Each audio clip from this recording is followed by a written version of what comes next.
That middle school age is a time where students can head in different directions.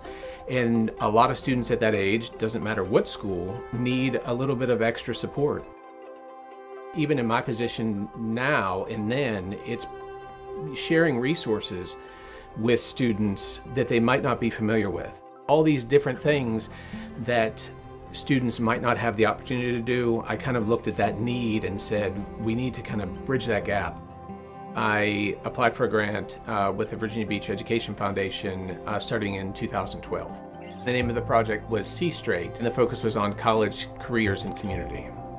I didn't think much of it at first, but I saw a difference in my son. Leaving 5th grade, the teacher was just telling me, I don't know what you're going to do with this kid because he was not doing so well. He was just a normal kid, but I knew that he was easily influenced.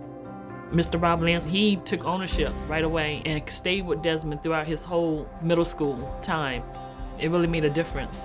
My son was coming home, he was saying yes ma'am and no ma'am, and he saw the people that was less fortunate than us, so he appreciated home more. He was going like feeding the homeless, he was passing out water bottles to people down the beach. It just something just clicked naturally, and by the time he reached high school, he was already knowing what he wanted to do and always carried what Rob Lance told him. It's not just, here and now, it's kind of beyond that. So it's kind of setting an example or a precedent to say that we're going to help. Years and years and years ago, I was at Holland Elementary. I had a garden called the Secret Garden, and then I went to SeaTac, and now I have many garden projects. All my projects are about beyond the walls. It's out of the building and just connecting kids with people and nature. I think a lot of times we forget how fast the world can be, and so when we're outside, it's so peaceful and it calms our soul. I used to go, they used to have like Spruce Up the Garden Day. She has watering and weeding Wednesdays, and we take them all down and we help mulch the raised beds, and part of the community garden is them harvesting. So like during the summer when they get to pick the blueberries, they feel really proud, and like that's an accomplishment for her and for them.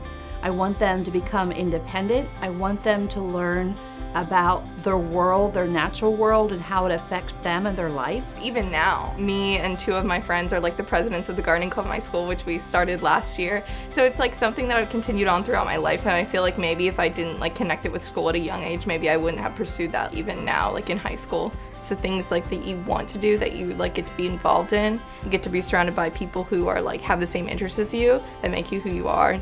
Desmond, now he's in the Air Force. His future is set, and he's going to go to school while he's in the Air Force. Because of the program, he was able to choose to whether he wanted to go to college, or he had so many options. Teachers like myself who have a certain passion for their subject and want to go beyond the classroom, if it wasn't for the grants, they would be able to do that. I couldn't just simply go to my principal and ask for X number of dollars for these activities, for these trips, for transportation. I think without the funding, you would have less staff wanting to kind of step up and do. Without you as a sponsor, some of these kids may not even care anymore. It's just that simple.